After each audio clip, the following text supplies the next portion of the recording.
tonight? Stages of commitment. Everybody say commitment. Commitment is a powerful word. It's a powerful word when you commit to something, to someone, or to a place, or to an experience, or to whatever, to an object. When you commit to something, there's a deeper reason to execute what you have promised. The vow that you have promised, it's a solemn promise. Okay, whatever it is, if you commit to someone or to something, okay, that is very, very important. So how do we have commitment? Because that is important for success. If I would ask who would want to have success this year, chances are all of you would say, "I." But the level of commitment differs from one person to another. Baka mas gigil yung nandito kesa nandun.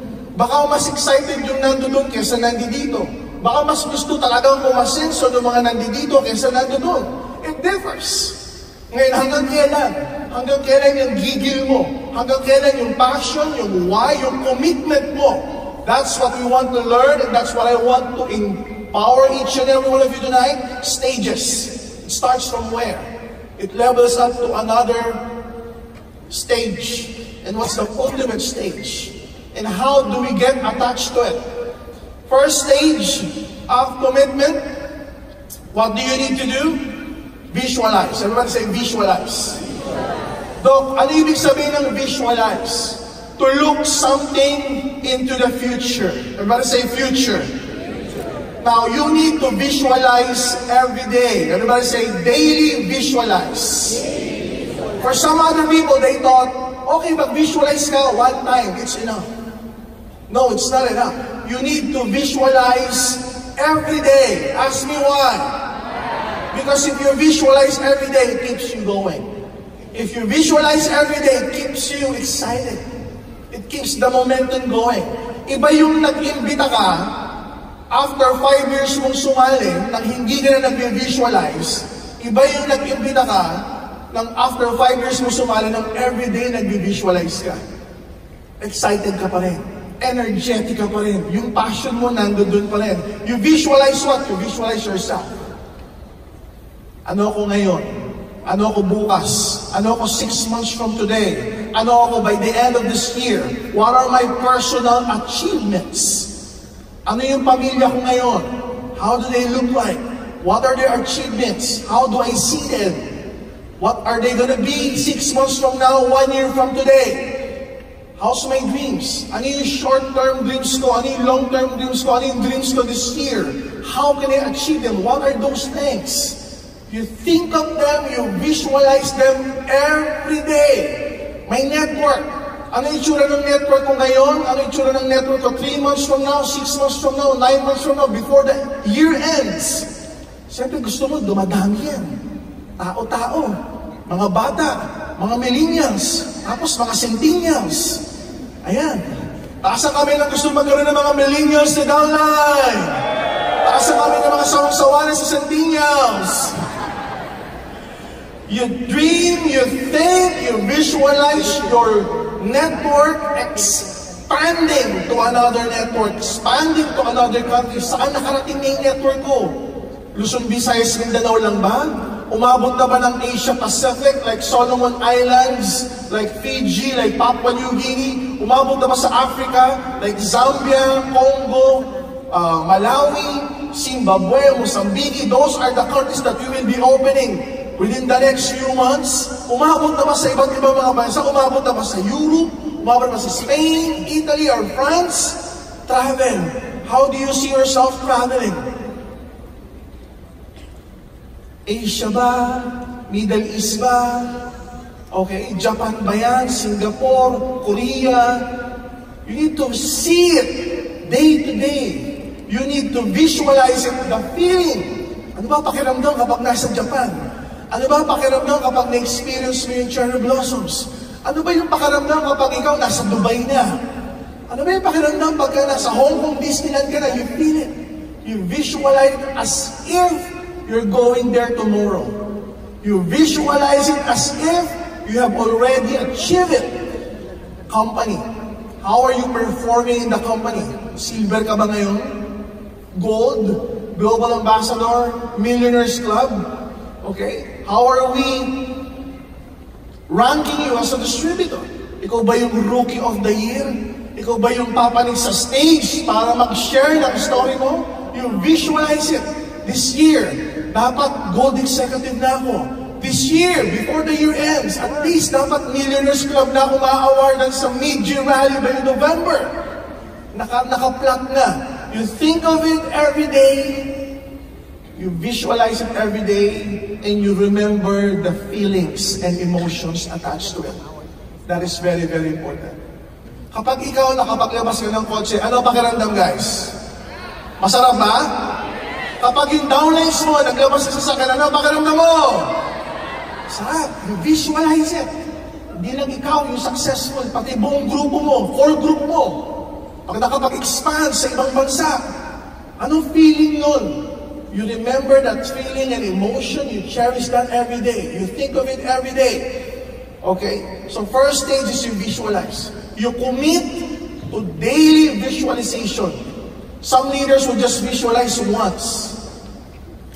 I highly suggest you visualize every day.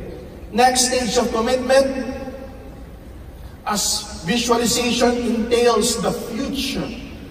Next stage is internalize. Doc, what is internalize? If visualization is for the future, internalize is from within. It empowers you to think of your vision. Why do you want to achieve that vision? Why do you want to have a car? Why do you want to travel? Why do you want to bring your family in Hong Kong or in Japan or in Dubai? Why do you want to earn so much? You internalize. What's your reason behind it? What's your why? This is a self-process. You're processing yourself. What are the importance of these dreams for you and your entire family? You need to answer this from within. And each and every one of us has different reasons. Why do we want to be successful? Is it for personal gratification? Is it for fulfillment? Is it a fantasy of yours? Yung ba talaga yung gusto mong mangyari sa buhay mo, maging successful? Is it only for you? Is it for your kids? Is it for your spouse? Is it for your boyfriend or for your girlfriend? This why will create passion. Everybody say passion. It will create passion for you to go out every day. For you to fulfill your vision every day. Kasi pag pangarap ka ng pangarap, visualize ka ng visualize, pero hindi mo naman na-realize kung bakit. Hindi mo naman, gusto mong kumita ng malaki, bakit? Wala lang. Para sikat. Gusto kong magkakotse, bakit? Para guwapo. Gusto kong madala yung girlfriend ko sa Hong Kong, why? Wala lang, gusto ko lang ma-achieve. If your reason is masyado mababaw din yung pag-achieve mo ng success. But if your reason is very deep enough that it becomes deeply rooted and so huge, deeply grounded, mahirap kang matibag. And it will create a passion inside you. How badly do you want it? How bad do you want this success? How bad do you want this car? How bad do you want this travel for you and for your loved ones? You think of it on a daily basis. After you visualize daily, you internalize daily. Bakit ko ba gusto talaga to? Maybe it's my purpose in this world. Maybe it's my purpose to bring happiness to my family, to my relatives, to my group, to my organization. Daily visualization, daily internalization. Next, third stage of commitment. Practice. Everybody say practice. You have learned so much about inviting. You have learned so much about prospecting. You have learned so much about presenting, closing, training, and duplication. The difference between our top earners and those people who just joined a year, 2 years ago is that they have practiced it so much than these guys. Mas marami silang beses nag-imbita kaysa sa'yo. Mas maraming beses sila nag-present kaysa sa'yo. Mas maraming beses sila na-reject kaysa sa'yo. So what does it mean? Gawin mo lang yung ginawa nila. Padamihan lang ng invitation, padamihan lang ng prospecting, ng presentation, ng closing. pasasaan at pasasaan at pasasaan ba, yung narating nila sa ayaw at sa gusto mo, mararating mo rin. Practice every day. If you visualize every day, you internalize every day, you practice every day. You go in front of the mirror. May salamin ka ba sa CR? May salamin ka ba sa kwarto? Mag-practice ka dun. Kunwari, nandiyan iimbitahan mo. Pag hindi ka nag-internalize at nag-visualize, ganito ka mag-practice sa harap ng mirror. Pare, may negosyo ko. Pagtulungan natin, sama ka sa akin. Pag nagustuhan mo, pagtulungan natin. Pag ayaw mo, edi wag mo. Ganun yung pagpapractice kapag hindi ka nag-internalize. What yung pagkagising mo, nag-visualize ka. 6 months from now, may kotse ako. 6 months from now, millionaires club ako. Nag-internalize ka, bakit? Buong pamilya ko, buong angkan ko, walang nagkasasakyan. Ako yung unang-una magkakaroon ng sasakyan sa buong angkan namin. So pagharap ko ng salamin, paano ko mag-iimbita? Pare, may negosyo ko. Kailangan sumama ka sa akin. Mababago buhay mo. Pagtulungan natin. Kung ayaw mo, tignan mo uli. Pag hindi mo nagustuhan, tignan mo uli. Ganun ka mag-practice sa salamin. Para pagharap mo na yung prospect mo, iimbitahan mo na, bibit-bitin mo na sa office, you're excited. Kahit i-reject ka nun, ang taas pa rin ang energy mo.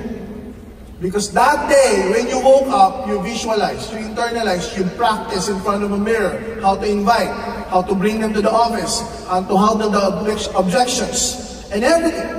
So you practice these things every day, and practice makes perfect. Darating at darating yung time, sanay ka na. Kahit bagong gising ka, hindi ka pa nagkakape, energetic ka na. Why? Because you see your future already. You've seen your future already through visualization. And you know the reason why, because you internalize it. And since you practice it every day, perfect ka na mag-invite. Fourth stage of commitment. Achieve. Everybody say achieve. Now, achieve is subjective. It's just a matter of time. Some may achieve success and commitment early on. Some may take it some years. Some may take it a decade to be successful. Ask me why. It's because of their commitment. Pag mababaw ang commitment mo, matagal darating ang success. Pero pag malalim ang commitment mo, and you commit to daily visualization, internalization, and practice, yung pag-achieve mo ng success, mas mabilis. So it's up to you to decide. All of us want success. Am I right? But all of us want visualize every day. All of us want internalize every day. All of us want practice every day. So all of us want achieve success every day. But only those who will practice it every day, internalize and visualize it every day, doon mas mabilis ang pagpasok ng success. Do you follow? Last but not certainly the least, fifth stage of commitment. Commit to life and success. When you finally achieve success, you see success as a broader entity. Hindi lang pala pera ang success. Hindi lang pala fame ang success. Hindi lang pala pera ang success. It's also a responsibility to others. Pag umasenso ka, ibig sabihin marami ng tao sa ilalim mo. Tama o tama? Then the more reason to help them.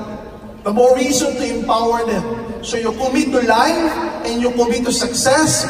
Your commitment is to create more success stories in your organization.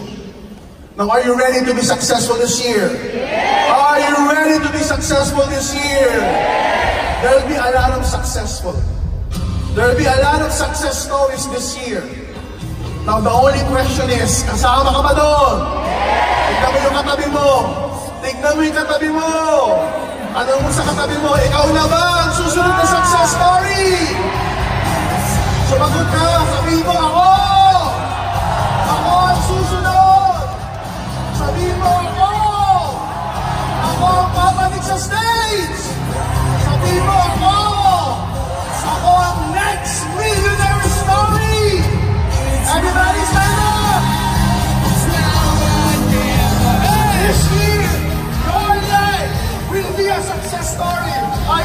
to change your life?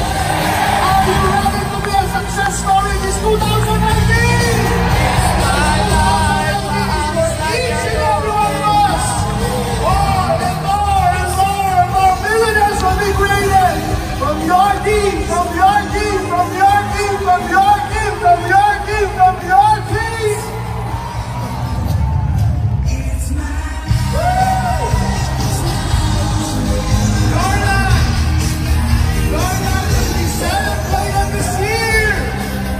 This will be your year. Dream Global 2019 will celebrate millions of lives of success. Thank you very much.